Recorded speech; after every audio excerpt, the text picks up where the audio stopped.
lawan 01 dan 03 itu bukan 02, tapi adalah negara.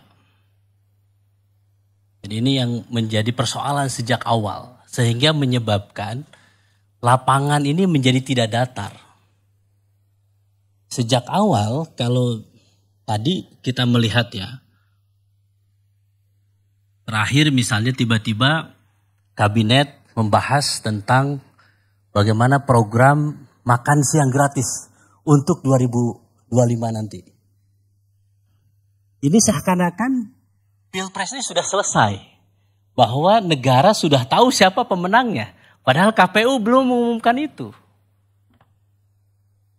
Dan kalau kita ambil ke belakang, ya, apa yang dilakukan, ya kita melihat ya. Saya selalu mengatakan kenapa sih isu hak angket ini muncul. Sebelum KPU memutuskan. Maka ada 3 hal. Saya kira saya ingin mempertajam tadi yang disampaikan. Dan kemudian memberikan beberapa klarifikasi terhadap Bang Maman. Yang pertama adalah sejak awal, kenapa saya katakan bahwa lapangan menjadi tidak datar sehingga ada miring. Sehingga kalau lapangan itu miring, kami ini yang di 01 untuk bisa menggolkan itu lebih berat. Untuk bisa menggolkan 1-0 itu lebih berat dibandingkan, mohon maaf, misalnya 02 karena lapangannya lebih menguntungkan yang bersangkutan karena di situ ada upaya negara untuk mengintervensi, untuk memberikan dukungan, maka mudah bola itu menggelinding dan bisa masuk ke 01 dan 03. Apa contohnya? Menurut saya intervensi negara di situ yang selalu Mas Ep katakan bahwa ini harus lawan Pak Jokowi. Tolong yang Anda maksud negara itu apa? Ya, saya akan jelaskan. Lebih konkret aja. Gitu. Baik. Coba kalau negara termasuk Anda juga, Anda kan di DPR. Okay. Baik, jadi saya harus katakan bahwa ini ada intervensi dari kepala negara, kepala pemerintahan kita. Ya, sejak awal misalnya saya katakan bagaimana MK bisa memutuskan satu keputusan yang kemudian menggolkan seorang anak presiden dan diberikan privilege secara khusus dengan merubah undang-undang. Dan kemudian MK-nya, kepala MK-nya diberhentikan oleh keputusan MK. Dan setelah itu diperkuat oleh DKPP. DKPP mengatakan bahwa pelanggaran terhadap KPU. Bisa dibayangkan. Untuk satu orang ini saja, MK-nya melakukan pelanggaran, ketua MK-nya, kemudian KPU-nya, ketua dan anggotanya melakukan pelanggaran etik. Jadi saya katakan intervensi ini terlalu terang benderang.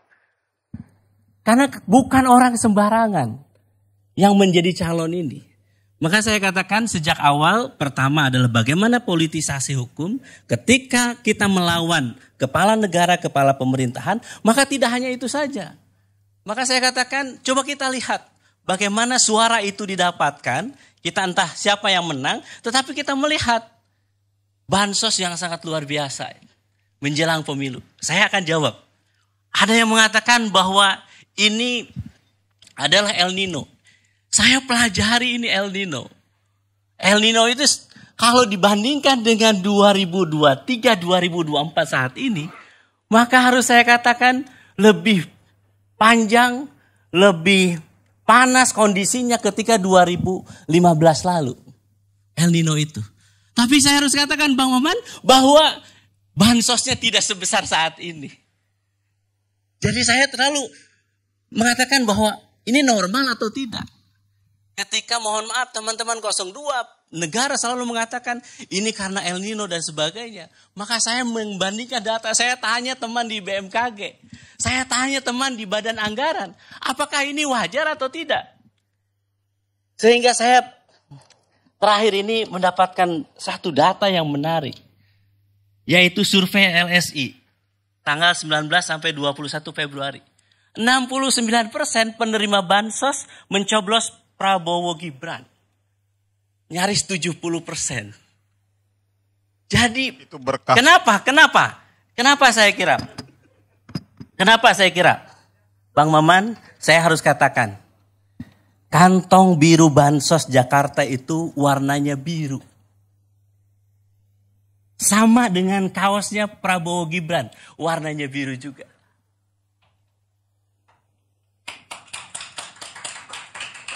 Dan saya menemukan data dan fakta, dan ini sudah ada di Timnas 01, bahwa pembagian bansos juga ada kaosnya juga, ada stikernya juga.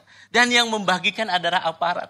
Saya sebetulnya agak kaget yang disampaikan oleh Bang Deddy. Loh, kita nggak pernah ngobrol sebelumnya, tapi apa yang disampaikan oleh Bang Deddy? Kok ada kesamaan dengan di dapil saya? Di Jabar 7. Pengerahan aparat, kemudian mobilisasi, dan penggunaan dana bansos untuk kepentingan salah satu calon. Jadi saya katakan ini wajar kalau surveinya bisa seperti ini.